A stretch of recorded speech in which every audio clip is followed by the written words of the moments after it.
moment. And this meeting will be recorded, as you just heard. And so I am stepping in for Zoe while he's dealing with his medical issues and doing this meeting here today. And I'm very excited to be here and to explain this process going forward. But first, before we go on, I would like to ask Dodie if she would be so kind to pray us in.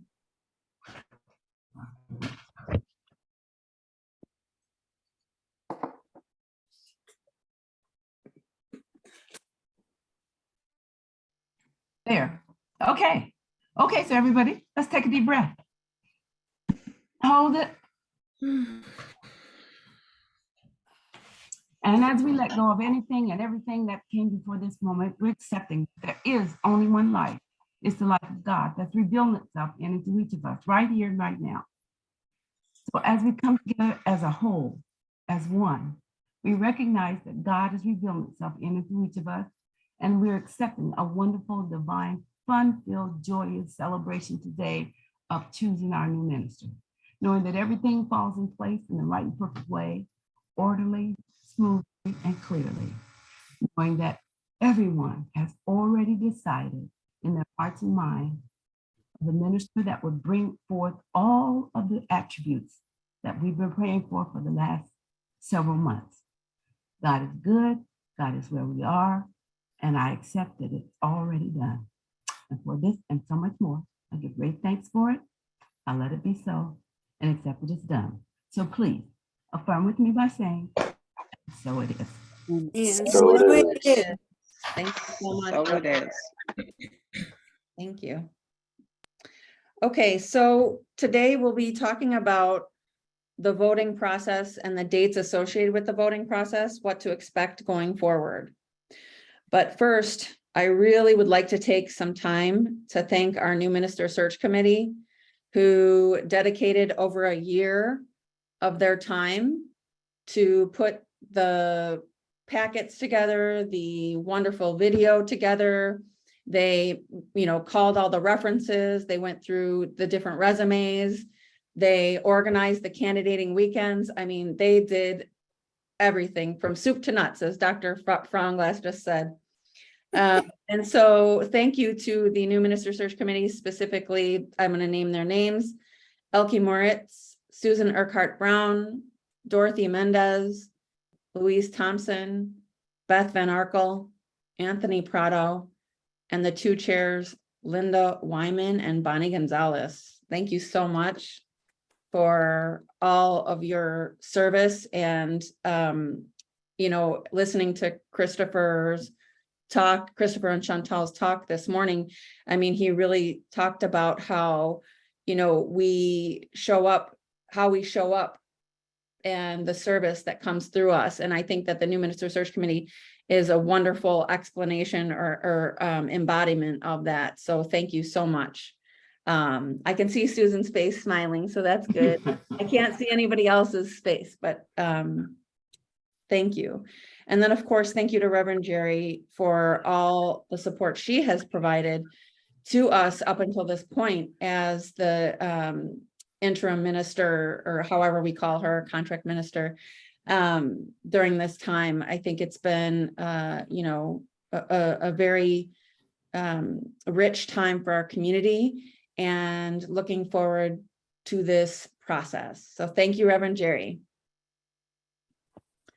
Okay, so getting to the nitty-gritty, the important dates to pay attention to are today. The polls will open for voting for our new senior minister.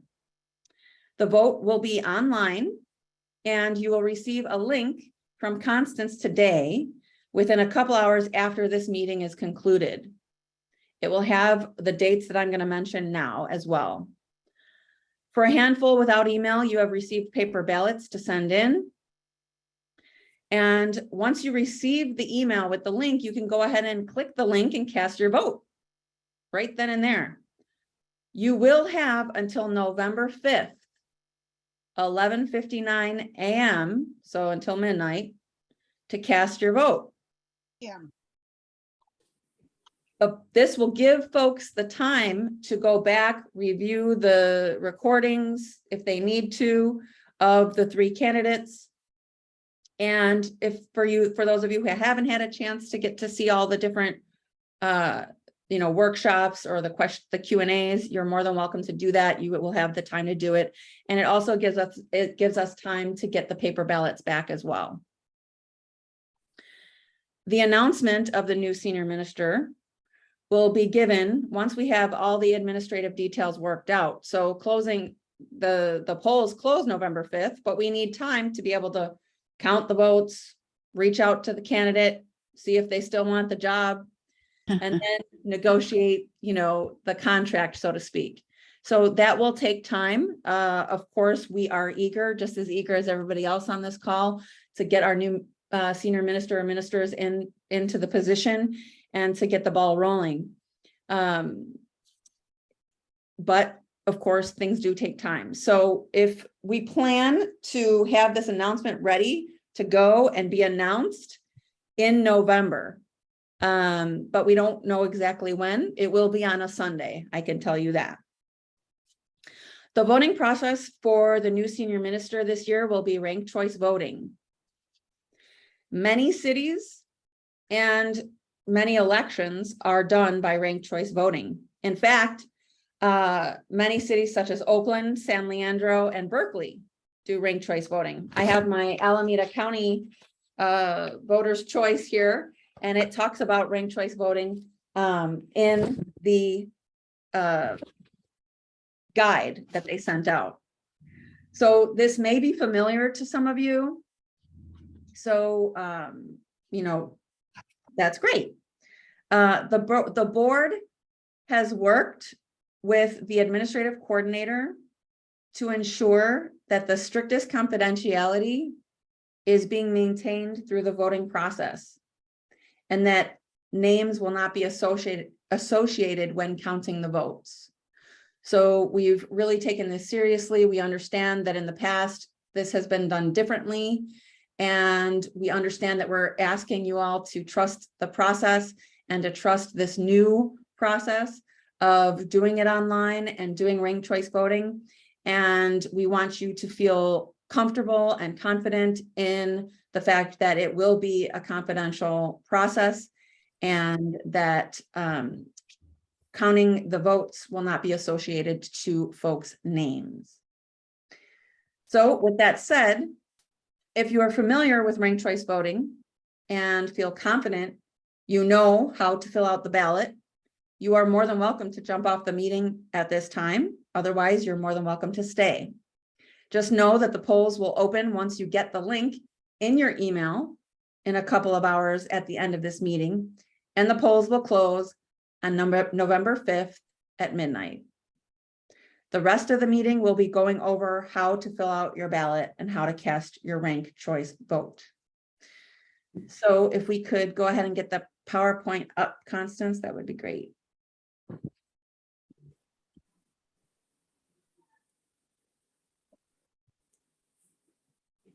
Okay, so voting for our new senior minister or ministers. How exciting it is. Next slide, please. So official members will receive an email containing a link to the ballot. As I mentioned, we had sent out emails to official members before, making sure that everybody was, in compliance with the different requirements that the bylaws outline. Those members without a computer have been sent a paper ballot. There are 3 candidates for whom you can vote. We put them in the ballot, the order of which they came to speak at our center on their candidating weekends: Reverend Susan Overland, Reverend Sunshine Michelle Coleman, and co-ministers Reverend Francione and Reverend Jerry Carter. Next. Only official members of the congregation are eligible to vote. So that what that means is that when you receive this link, please do not forward it to a non-member official member to vote. You can only submit your vote one time. And as I mentioned, we're using ranked choice voting. Ranked choice voting eliminates almost all runoffs. Go ahead and click the next one. So in ranked choice voting, you must select one candidate as your first top choice. So when you make that choice, you don't have to go on to the second choice or to the third choice.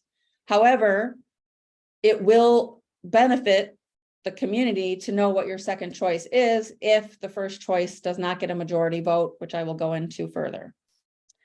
So you may select another candidate as your second choice and another candidate for your third choice.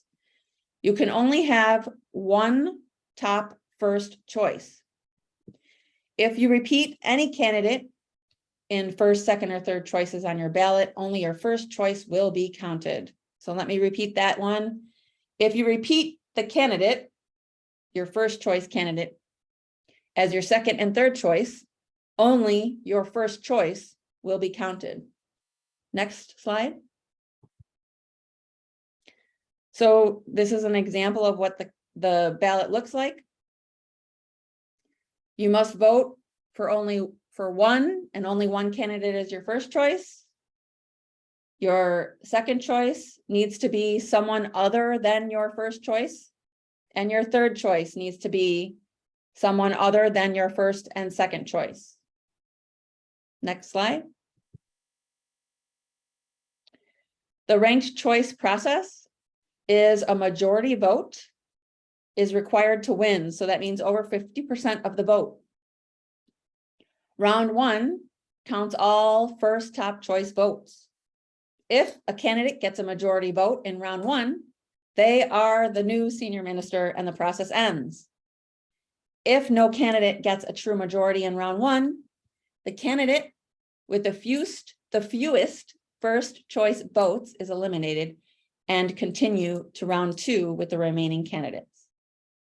In the round two count, we only look at the ballots for anyone whose first choice was eliminated in round one. And we add their second choice votes to the counts for the remaining candidates. Once again, whichever of the remaining candidates gets a majority is the winner. In the unlikely event, which the reason why we're doing ranked choice voting is to not have this happen, have a runoff. But if in the unlikely event that the last two candidates have exactly the same number of votes, which is very, very, very unlikely, there would be a separate runoff vote. Next slide. This is an example of the exact ballot that you are going to get in your email. Oops. As you can see, it says my first choice for senior minister is, in the order of which they came, Reverend Susan Oberlin, Reverend Sunshine Michelle, Reverend Francione, and Reverend Jerry. Second choice, same thing. Third choice, same list. So you're going to go ahead and choose. So we gave you an example ballot. Next slide, please. So this is how you would choose your ballot. You would choose whichever first choice you have for the first choice that is listed there out of the three candidates. The second choice would be a different candidate from your first choice. And then your third choice would be the only candidate left, which is your third choice. Next slide, please. Invalid ballot examples are choosing the same person, which, as I mentioned earlier, to be very clear, it wouldn't invalidate your vote. It would just not, you would only count your first vote, your first choice. And in this instance, it's the second one. It's hard to read, Reverend Sunshine Michelle. So it makes sense for you to either fill out your first choice and leave the other two blank if you don't want to fill out your second and third, or to do each one with a different choice. The other one is on the right-hand side, which it says 2, 1, 3, where you go ahead and you click on your first choice and you rank them in that particular first choice. That isn't an invalid ballot. So you want to make sure that you do it. Each choice is one of the three candidates. Next slide. Oh, yes, exit.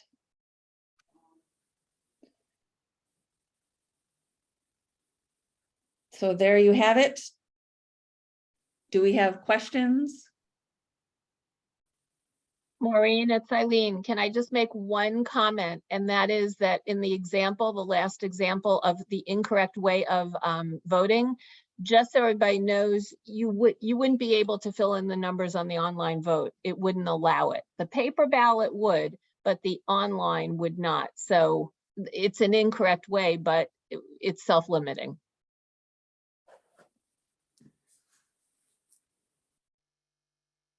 How many voting members are there? I believe there's 140, something like that. Tom has his hand raised. I didn't see how the third choice would be used. I presume it would be if there was a tie after the first and second choices had been gone through, then the people that chose the third as their third choice would be added in. Is that correct? Correct. Okay, thank you. Carmen?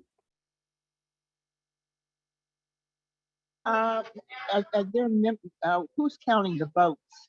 And the process, do you know how long it will take? I know you said that the winner will be announced sometime in November, but is there a certain amount of time? Are you going to be counting votes up until the very day that you announce the winner? And who's counting the votes? Are they members of the board, congregants? So the members of the board will be counting the votes, and we plan to count them as soon as possible. So the polls close the 5th. We're planning to count them on the 6th and then start negotiation processes. Okay, thank you.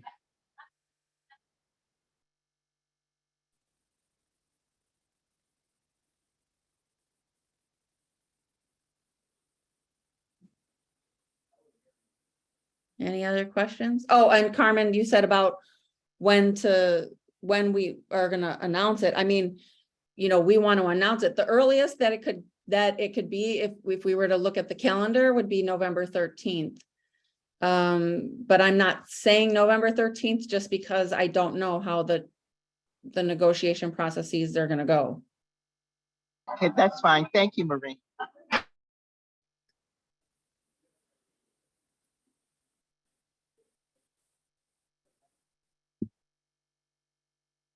Any other questions?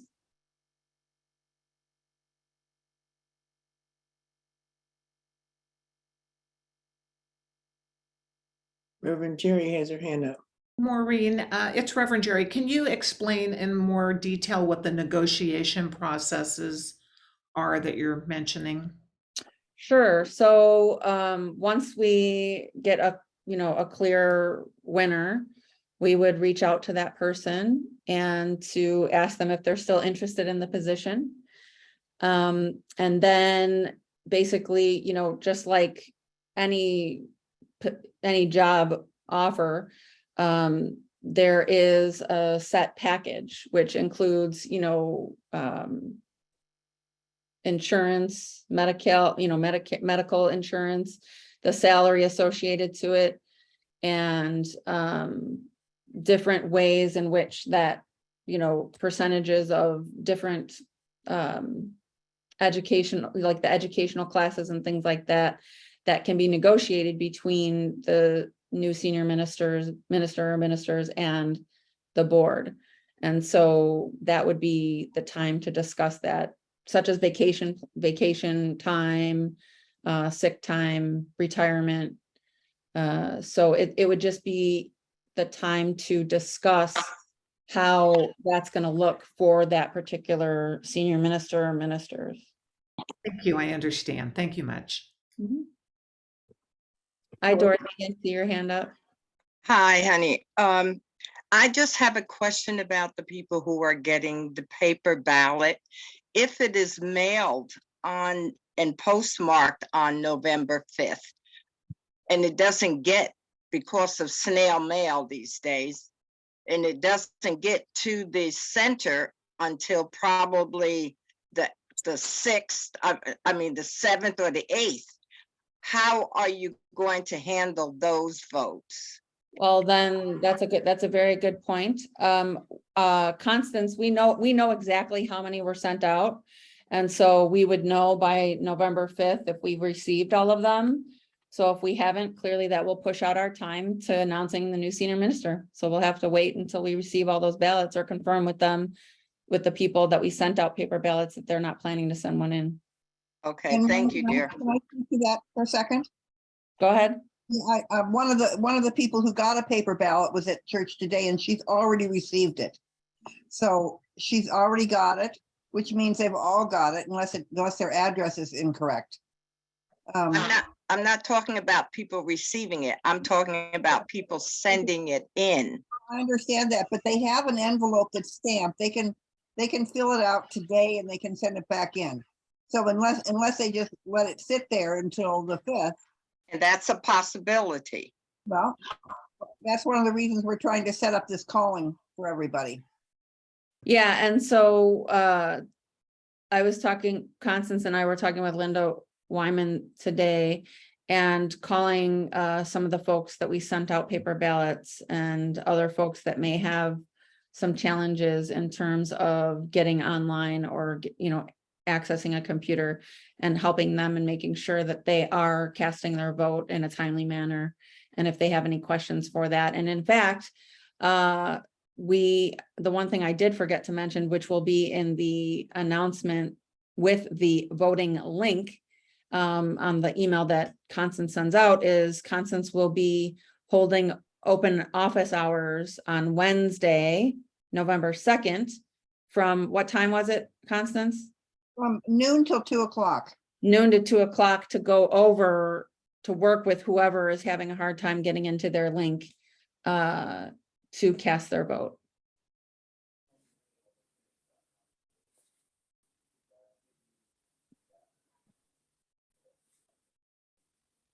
Just for clarification, Maureen, so Yes. from noon to 2 on Wednesday, if someone who receives an email ballot but has trouble with their email, they can come in and fill out their ballot here. Yes, Correct? like if they need help being able to click on the link and make the choices, yes. Okay, thank you. So I'll actually have the laptop set up in the social hall, and I'll have them open to a ballot, so that when people come in, they can just put in their information and vote. Perfect, thank you. And that's Tuesday from 12 to 2? Oh, Wednesday from noon till 2. And that'll come out in the email that Constance is going to send out with the voting link. All of these dates will be listed. Larry, I see you. Okay, you ready for me? Yes. You may have covered this. If you did, I missed it. In the unlikely event that the first choice does not accept the offer, what happens then? We would go with the second choice. The second majority, yeah. Mhm. Okay, thank you.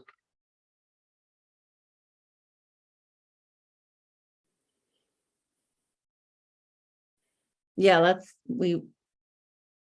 that's a good question, but you're right.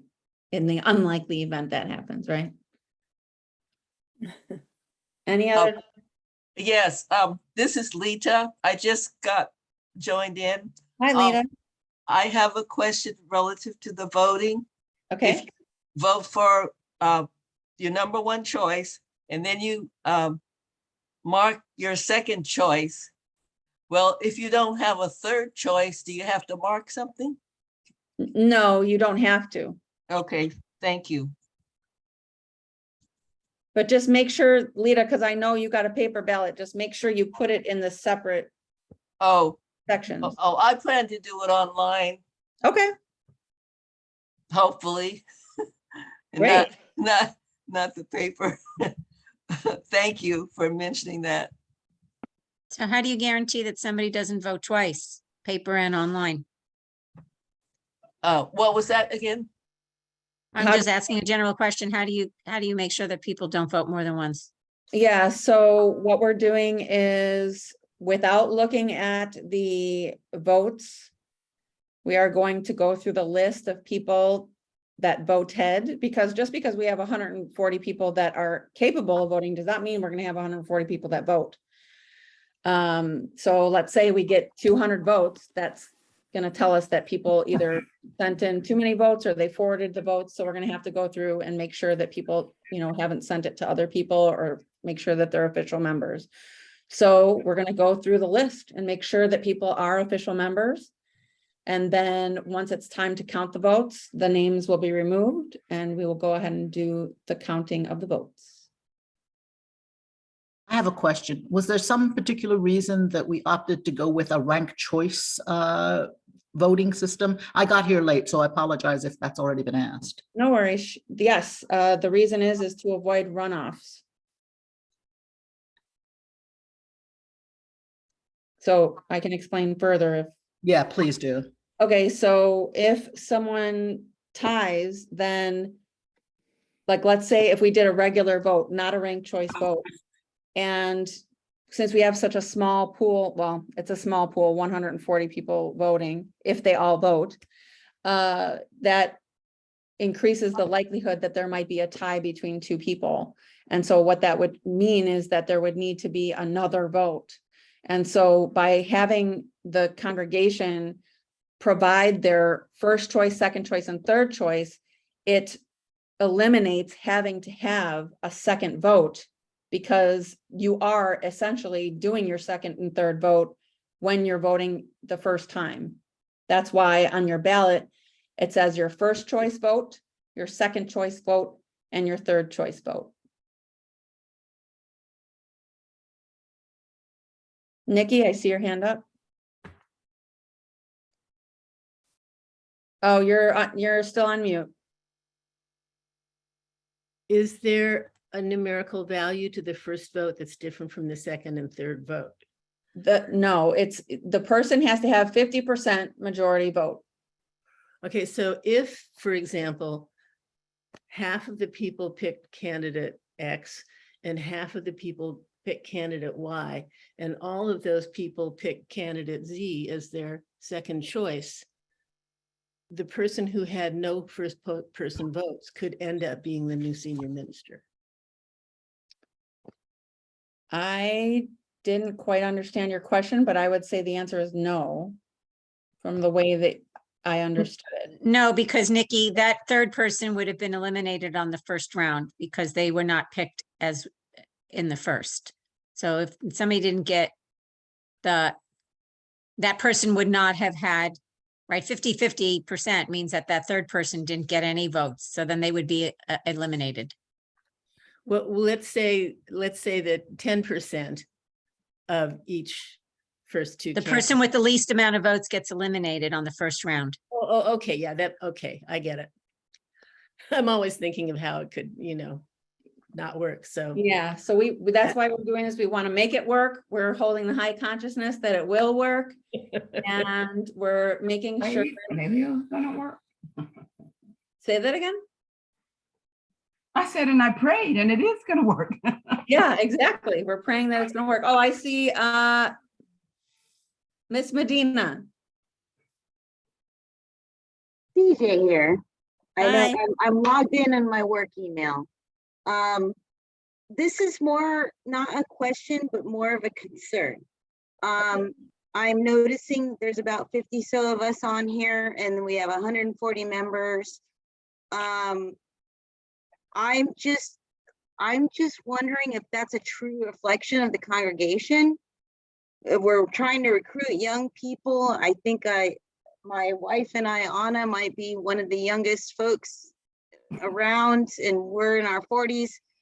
So I'm just wondering if this will be a true reflection of what our population and our congregation needs. That's all. That's just all I have to say. Okay, thank you for your input. All right, I think I don't see any more hands up. So, oh, yes, Judith? I didn't have any until these last round of questions. So if the person with the least amount of votes gets eliminated on the first round, after the first round, right? That was so confusing. The least amount of votes and that's gets one of the things. eliminated. So What does that mean is precisely? So. Then what's, is there another round? All we need, no. So sometimes when you try to get into the weeds, it can get even more confusing. So that's number one. Ranked choice voting has been used in many elections. So what I would say, and if you go to YouTube and you Google ranked choice voting, there are many illustrated, wonderful YouTube videos, short ones, long ones, that you can really get into the weeds about how this all works. I want you, there is, but the first choice, if there is 50%, more than 50%, Right, they are that the part I third- get. They win. Yeah, Yes. they get it. So, I guess you're talking about if there is some sort of somehow there's a tie and there's still the third person gets the least amount and that they get eliminated, and then what? They get eliminated and then what? Then their second choice ones are counted. Yeah, so those people who Uh, voted for that who voted for that person who got eliminated, those Okay. people's votes still get included, but they look at those person's second choice vote. Okay, Yes. Yeah, okay. Thank you, Amy. Yeah, I used to have to explain ranked choice voting to people, so, Oh, I yeah. would have recruited you had I known. Yeah, so it is confusing when you don't understand, but it allows everybody's vote to count. So for instance, let's say the vote was, and this only happens if it's less than 51%, I guess you have to get 51%. So let's say it was like, 47%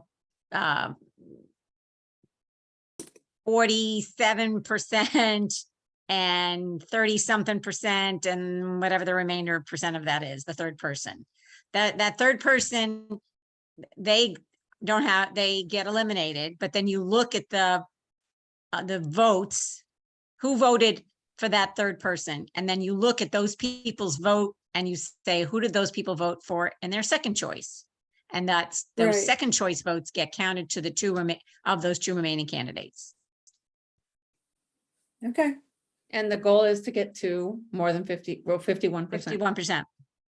But in that hypothesis, the folks who voted for the candidate who got eliminated could in actuality sway the true numbers for first and second, because their second choice now contributes to perhaps what was somewhat close between first and second and could skew second to first. Is that Yes. not true? No, that is true, but that's how you get everybody's vote to count. Because otherwise, those people who voted for the person who got eliminated, they would feel like they didn't contribute, but now they get to contribute towards the final vote. So yes, that's why it's important to rank who you want, because if you end up voting for your first choice and that ends up being eliminated, you would want your second choice to be counted. Okay. Allie? Hi. Hi. I don't know if this is helpful, but the way I think about it is it's exactly what would happen if we had a runoff. But instead of having to wait a week and come back and do it again, we're doing it all at once.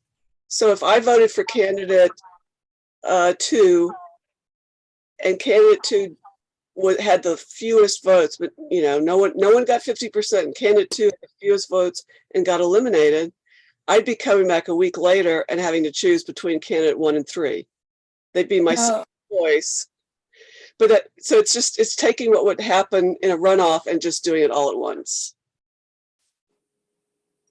If that helps anybody. I think, go ahead. Well, if there's no need for a runoff, then you don't have to vote Correct. twice, but you've already voted just in case. Yeah. Correct. That makes sense. If All right. something's over 50%, there's no need for a runoff. We're just done. But if there was a need for runoff, we'd eliminate that. We saved a couple of weeks. Peter? Yeah, I just wanted to clarify. So somebody essentially has to get 70 or 71 votes. Is that correct? 50% of We don't know 140. how many people are gonna vote, Peter. So it's 50% of the people who voted, not the number of people Correct. qualified to vote. Correct. Okay, okay, that's an important distinction. Okay.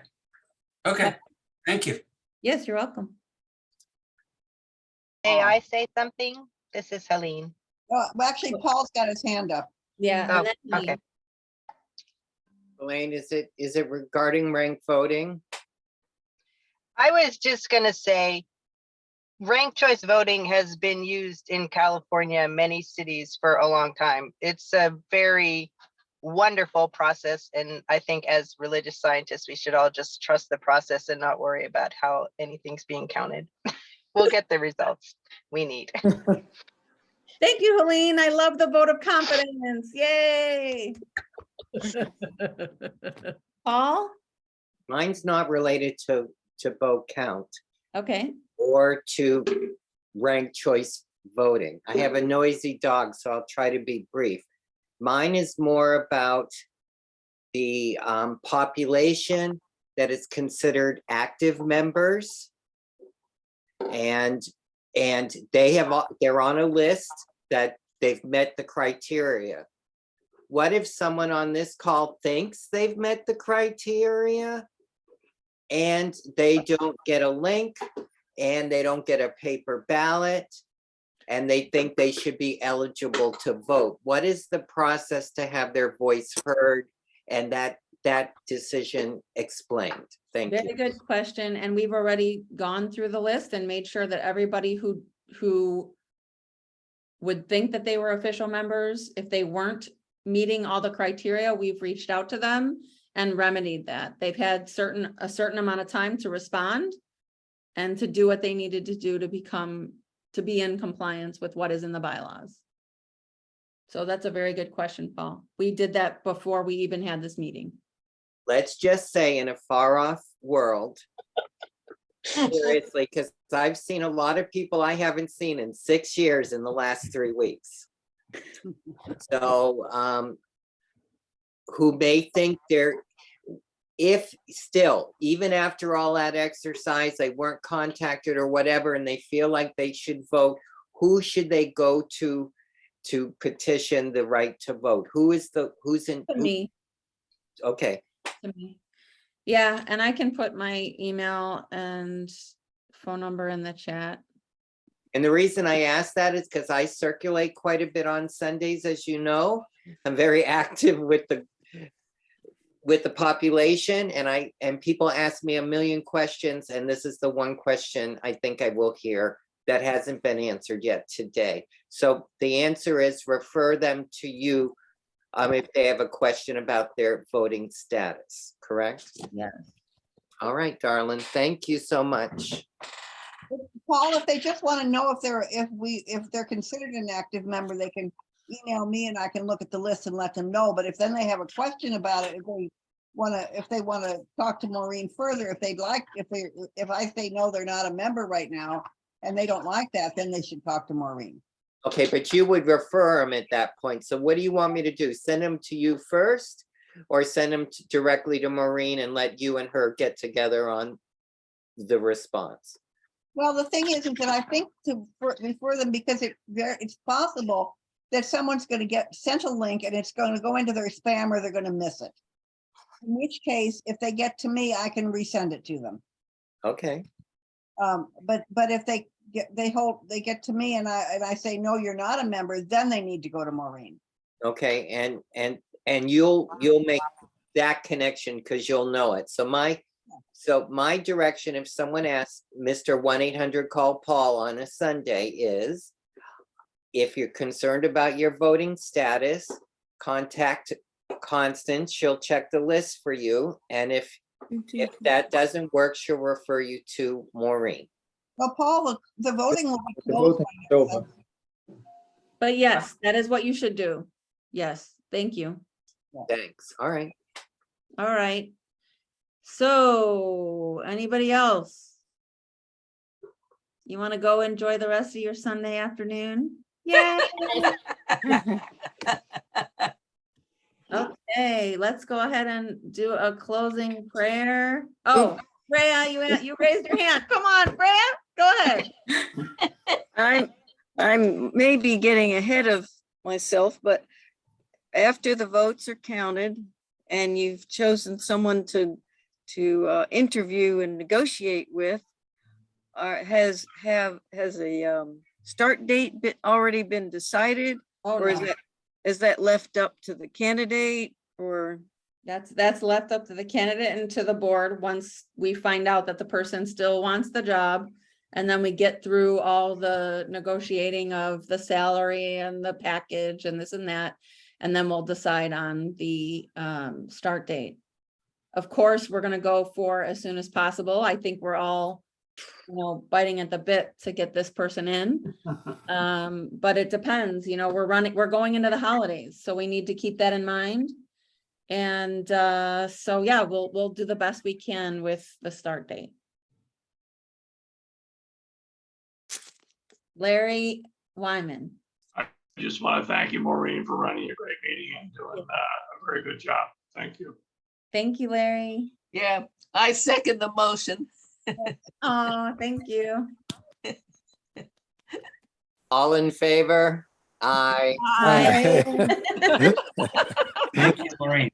Okay. When can you report to work, Maureen? No kidding. So let's go ahead and do a closeout prayer. Teresa, would you do the honors? Sure. Whew. And in this gratitude, we just relax into the divine, knowing it is always present, this one power, this one presence that is always saying yes to our very desire, and it is the desire itself. We stand here today knowing that this vote is in the highest and best for all. And we are rest assured, we do our thing, we say yes, we take action, and we are thankful.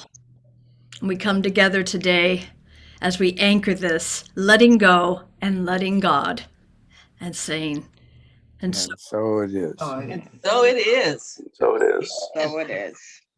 So it is. Ashe and Aho.